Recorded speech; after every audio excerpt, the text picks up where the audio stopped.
மிகப்பெரிய உலகத்திலே ஒரு ஊழல் கட்சி இருக்கிறது என்று சொன்னால் அது காங்கிரஸ் கட்சி. அந்த கட்சியோடு தான் இன்னைக்கு திமுக கூட்டணி வச்சிருக்கு. ஆனா அந்த கட்சி தான் இன்னைக்கு மாநில சுயாட்சி கேட்டுக்கொண்டிருக்கிறது. எனக்கு கொடுக்கப்பட்டிருக்க வருஷம் 3 வருஷம். இந்த 3 வருஷம் கழிச்சு இன்னொரு இடத்துக்கு வரலாம். உண்மையிலே இதுதான் சமுதாய நீதியோட கட்சி. யார் வேண்டுமானாலும் வரலாம், யார் வேணாலும் எடுக்கலாம். ஆனா தமிழ்நாட்டில் அப்படி இல்லை. இன்னைக்கு திமுக குடும்ப ஆட்சி தான் நடக்கும். இந்த நல்ல நாளில் பத்திரிகையாளர்கள், ஊடக பொறுப்பாளர்கள், உங்கள் அனைவருக்கும் முதலில் எனது வணக்கத்தை தெரிவித்துக் கொண்டு, என்னை போட்டியின்றி தேர்ந்தெடுத்த பேரன்பிற்கும் பெரும் மரியாதைக்குரிய பாரதிய ஜனதா கட்சியுடைய தமிழ்நாடு முழுவதும் இருக்கின்ற அனைத்து பொறுப்பாளர்களுக்கு முதற்கனை நன்றிய வணக்கத்தை நான் தெரிவித்துக் கொண்டு, அதற்கு முழு ஆதரவாக இருந்து இவர் வர வேண்டும் என்று சொல்லி, அதனுடைய அடிப்படையில் எனக்கு முன்னாலே மிகவும் தமிழ்நாடு முழுவதும் எண் மக்கள் யாத்திரை மூலமாக கட்சியை பட்டி தொட்டிகளெல்லாம் போய் வளர்த்து மிகப்பெரிய உன்னதமான நிலைக்கு எடுத்து வந்து கொண்டிருக்கின்ற பேரன்பிற்கும் பெரும் மரியாதைக்கும் என்னுடைய உடன்பிறவா சகோதரன் முன்னாள் காவல்துறை அதிகாரி அன்புக்குரிய அண்ணாமலை அவர்களுக்கு என்னுடைய நன்றியை வணக்கத்தை நான் தெரிவித்துள்ளேன். நமது அகில இந்திய மகளிரணி தலைவி, சட்டமன்ற உறுப்பினர், அவருடைய காலத்திலே கட்சியை வளர்த்து அவர்களுக்கும் எனது நன்றியை வணக்கத்தை நான் தெரிவித்துக் கொள்கிறேன். கடந்த 3 மாத காலமாக தேர்தலை அல்லும் பகலும் அயராது பணியாற்றி, ராத்திரி 12 மணிக்குனாலும் கட்சிக்காரன் கிளைக்கழக செயலாளர்கள் ராத்திரி 12 மணிக்கு போன் பண்ணாலும் தூங்காமலே இருந்து, இந்த கட்சியினுடைய பொதுவா ஒரு கட்சி தேர்தல் சொன்னா பல கட்சியில் தேர்தல் நடக்கும்போது பல விஷயங்கள் நடக்கும். ஆனா ஒரு சின்ன சலசலப்பு இல்லாமல் இந்த கட்சியை 3வது தேர்தல் நடத்தி முடித்த அண்ணன் மூத்த தலைவர், நமது மதிப்பிற்கு மரியாதை அண்ணன் சக்கரவர்த்தி அவர்கள், சட்டமன்ற உறுப்பினர் எனது அன்புக்குரிய அண்ணாச்சி வாழும் காந்தி MR காந்தி அவர்கள், சட்டமன்ற உறுப்பினர் அன்பு அம்மா நமது சரஸ்வதி அம்மா அவர்கள்,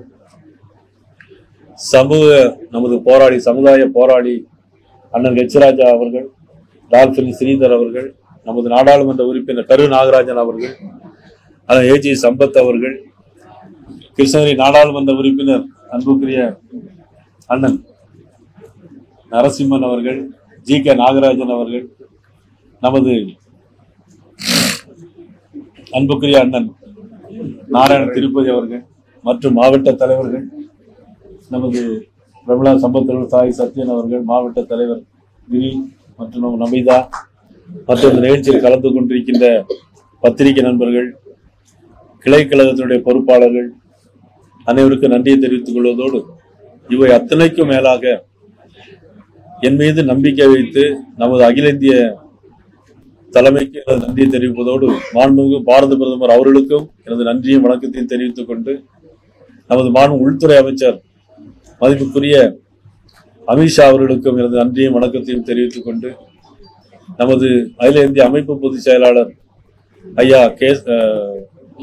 BL சந்தோஷ் அவர்களுக்கும், நமது மாநில அமைப்பு பொதுச் செயலாளர் ஐயா கேசவராய் அவர்களுக்கும், நமது தேசிய தலைவர் மதிப்புக்குரிய JP நட்டா அவர்களுக்கும் அனைவருக்கும் எனது நன்றியை நான் தெரிவித்துக் கொள்கிறேன். நன்றி என்பது 3 எழுத்து என்பது மிக முக்கியமான வார்த்தை. அது எல்லோரிடம் இருக்க வேண்டும். அது என்னிடம் நிச்சயமாக இருக்க வேண்டும். நான் இறைவனும் நான் கேட்டு உங்களை சந்திப்பதில் நான் மிக்க மகிழ்ச்சி அடைகிறேன். இன்றைக்கு தமிழ்நாட்டில் நடைபெறுகின்ற இந்த ஆட்சி அகற்றப்பட வேண்டும் என்பதற்காக நான் 2-3 நாட்களாகவே பார்க்கிறேன். எண் மக்கள் யாத்திரையிலும் பார்த்தேன். மிகப்பெரிய ஒரு எழுச்சி தெரிந்தது.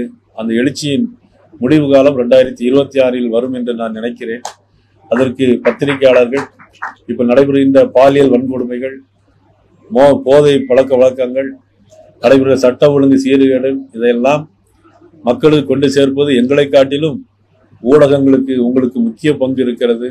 நீங்கள் தான் இந்த நாட்டிற்கு செய்கிற தொண்டாக சேவையாக அதை நீங்கள் செய்ய வேண்டும் என்று அன்போடு நான் நேரத்திலே கேட்டுக்கொண்டு, அகில இந்திய காங்கிரஸ் கட்சியை பற்றி உங்களுக்கு எல்லாம் தெரியும்.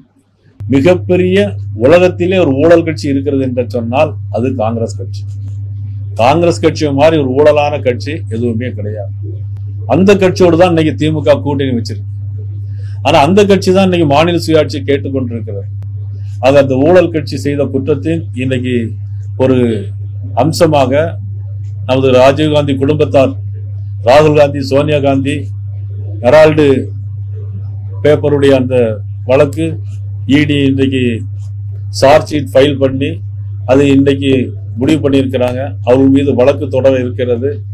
ஆகையால் நாங்கள் தமிழ்நாடு முழுவதும் இளைஞரணியை சேர்ந்து எல்லா மாவட்டத்திலும் நாங்கள் போராட்டம் நடத்துவதற்கு முடிவு செய்திருக்கிறோம். இளைஞரணி பொறுப்பாளர்கள் தமிழ்நாடு முழுவதும் இருக்கின்ற இளைஞரணி பொறுப்பாளர்கள் உடனடியாக எல்லா இடங்களிலும் ஆர்ப்பாட்டத்திற்கு ஏற்பாடு செய்ய வேண்டும். தேதியும் நேரத்தையும் நாங்கள் சொல்லுகிறோம். ஆக தமிழ்நாடு முழுவதும் இந்த போராட்டம் நிச்சயமாக நடைபெறும். அதே நேரத்தில் பெண்களுக்கு எதிராக பேசுகின்ற அமைச்சர்கள், பொன்முடி அமைச்சர் மீது மகளிரணியினர்களும் நிச்சயமாக ஆர்ப்பாட்டம் நடத்த இருக்கிறார்கள். அதுவும் சிறப்பான முறையில் மகளிரணியினர், தமிழ்நாடு மகளிரணியினர் சிறப்பான முறையில் ஏற்பாடு செய்ய வேண்டும். உங்களுக்கு அகில இந்திய மகளிரணி தலைவர்கள் வழிகாட்டுவார்கள் என்பதை நான் தெரிவித்தேன். பாரதிய ஜனதா கட்சி உண்மையான சமுதாய நீதி கட்சி. இங்க எப்படின்னா ஒரு கிளைக்கழக செயலாளரும் மாநில தலைவராக முடியும், ஒரு மாநில தலைவரும் தேசிய செயலாளராக முடியும்.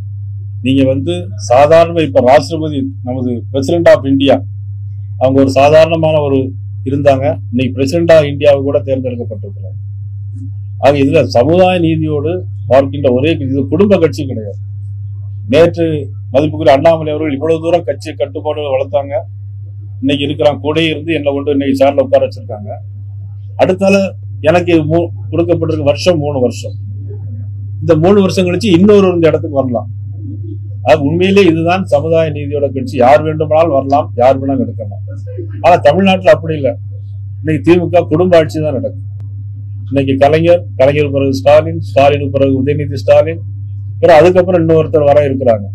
ஆனா அந்த மூத்த தலைவர்களும் அந்த அவருடைய இன்னைக்கு ஸ்டாலினுடைய பேரனுக்கும் அவங்க தலைவனங்க தான் போறாங்க. அது இங்கதான் நீதி எல்லாம் இருக்கு. அது அன்னைக்கு எங்களுடைய மாண்பு உள்துறை அமைச்சர்கள் மதிப்புக்குரிய அதிமுக பொதுச் செயலாளர் அண்ணன் இபிஎஸ் அவர்கள் அதை பற்றி பேசி முடிவெடுத்துக் கொள்வார். உள்துறை அமைச்சர் சொல்லும்போது மிக தெளிவாக தமிழகத்தில் கூட்டணி ஆட்சி அமையும் என்று சொன்னார். அந்த கருத்திலிருந்து திரு எடப்பாடி பழனிசாமி மாறுபட்டிருக்கிறார். அது பற்றி தான் உங்களோட கேட்கிறேன். இல்ல, அதாவது கூட்டணி பத்தி பேசுவது எங்களுடைய அகில இந்திய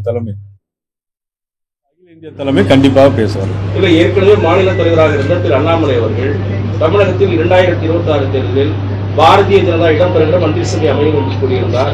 அதே கருத்தை திரு அன்புமணி ராமதாஸ் அவர்கள் கூறியிருந்தார். அது பழைய என்டிஏவுடைய நிலை. இப்போது திரு அமித்ஷா அவர்கள் கூறிய செய்தி தொலைக்காட்சியில் ஒளிபரப்பானது, தமிழகத்தில் கூட்டணி ஆட்சி அமையும் என்று. அந்த நிலையில் இருந்து அதிமுக மாறுகிறதா? இல்ல, அது பற்றி நான் கருத்து சொல்ல முடியாது. அன்னைக்கு எங்களுடைய உள்துறை அமைச்சர் அவங்க என்ன பேசினாங்களோ அவங்க தான் கூட்டணி பத்தி பேச்சுவார்த்தை நடத்தினாங்க. அதே அவங்களே பேசி முடிச்சு விடுவாங்க. இல்ல, பாரதிய ஜனதா இடம்பெற வேண்டும் என்ற நோக்கத்தோடு இருக்கிறதா? இல்ல, அது பற்றி நான் கருத்து சொல்ல முடியாது. வேற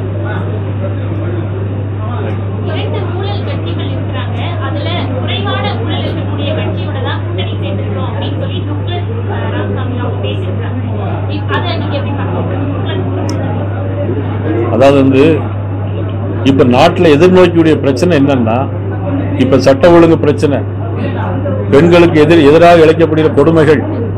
இன்னைக்கு மாணவர்கள் பள்ளிக்கூடங்கள்ல இன்னைக்கு அறுவாளை வச்சு வெட்டுறாங்க எல்லாரும். இன்னைக்கு அண்ணா யூனிவர்சிட்டி போனா ராத்திரி 7 மணிக்கு மேல எங்கேயும் போக முடியல. சார் கூப்பிடுறாருன்னு சொல்றாங்க. இந்த சார் கூப்பிடுற வேலையெல்லாம் நிப்பாட்ட வேண்டியிருக்கு. தமிழ்நாட்டில் சட்ட ஒழுங்கை சரி பண்ண வேண்டியிருக்கு. மக்களுக்கு எதிரான இந்த ஆட்சி வேண்டுமா வேண்டாமாங்கிறத வேண்டாம் அப்படிங்கிற தீர்மானத்தில் நாங்கள் இன்னைக்கு தேசிய ஜனநாயக கூட்டணியில் எங்களுடைய உள்துறை அமைச்சர் அவர்கள் இதற்கான ஏற்பாட்டை செய்திருக்கிறார்கள்.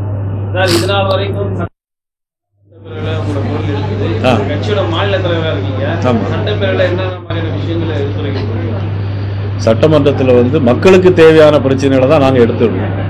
மக்களுக்கு தேவையா இல்லாத பிரச்சனைகளை திமுக அரசு கொண்டு வரும்போதெல்லாம் நாங்கள் எதிர்த்து சட்டமன்றத்துக்கு உள்ளேயே பேசி நாங்கள் வெளிநடப்பு செய்திருக்கோம். அது நீட்டு தேர்வாக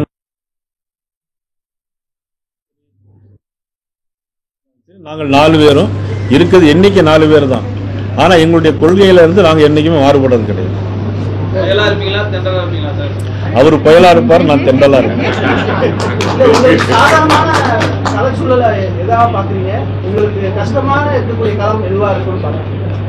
கஷ்டமான சூழ்நிலை ஒண்ணும் எனக்கு இல்லை. மக்களுக்கு கஷ்டமான சூழ்நிலை இப்ப நடந்துட்டு இருக்கு. இதை மாத்துறது தான் நாங்க கூட்டணி வச்சிருக்கோம்.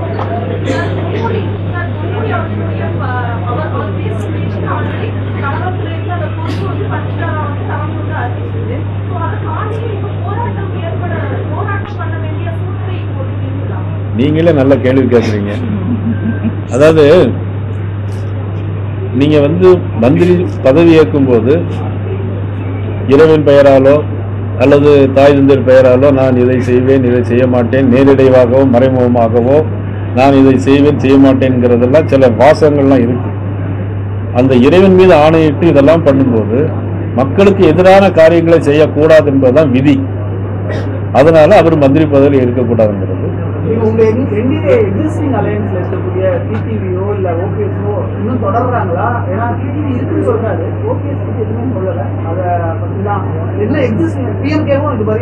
அவர் என்கிட்ட டெய்லி பார்த்து பேசிட்டு இருக்காரு.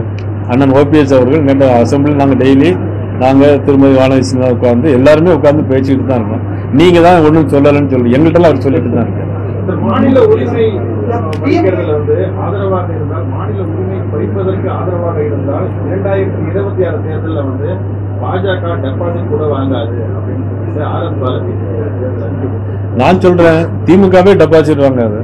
Sir, why you are not categorical whether OPS and DTV or with NDA? Why you are not very categorical? எடப்பாடினால இந்த உங்களுக்கு தயக்கமா?